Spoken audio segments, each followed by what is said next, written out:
So let's talk a little bit about actions.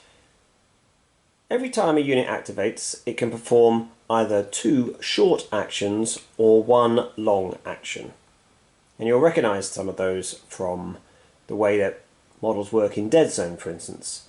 So short actions that you can do are to perform a shoot action or a blaze away action, which are slightly different versions of shooting with your weapons.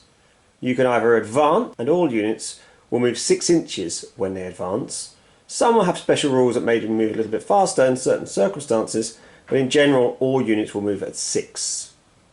You could also hit the dirt, so that's to get some temporary cover from the terrain that you're in. It might look flat, but actually there's always little bits and pieces that you can hide behind, and so that will give you light cover, even if you look like you're standing in the open like this unit is. And those are all the short actions. The other action you can perform is a long action, and the only long action available is charge. So charge can either be a charge into combat, or it could be just a charge across the battlefield, either into terrain or into better cover, or just to close the distance with the enemy better. So you can look at it like a run action if you want. You can use an advance action or a charge action to get into assault with another enemy unit. But there will be advantages if you actually perform a legal charge.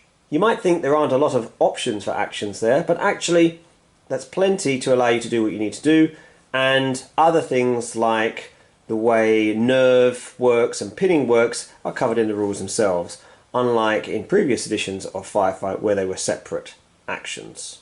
When you've performed all the actions that you want to with a unit, then you will pass the play over to your opponent, who will then activate one of their units in this alternating way, each taking a turn.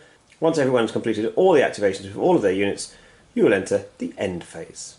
In the end phase you'll be able to take away any tokens that are meant to be removed, and also you'll have the option of spending unused command points to remove pin tokens. If a unit were to be pinned when it comes to activate, then you remove the pin token and the unit will only be able to use a single short action. So therefore restricting what you can do in that activation. We'll just mention a little bit now about why leaders are so important in Firefight 2nd edition. Is because all range measurements are taken from the leader and all movement is taken from the leader.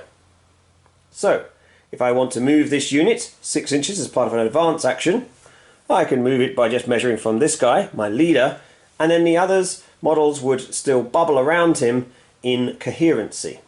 And coherency is 3 inches from the leader model. So quite a big area. So it's to allow a feeling of flexibility and to make leaders very important and the placement of them critical to determining movement but also shooting. Of course, this does mean that some weapons might end up shooting slightly longer than their normal range, but it's only going to be an inch or so, and we allow this flexibility to add a degree of freedom for movement and less measuring.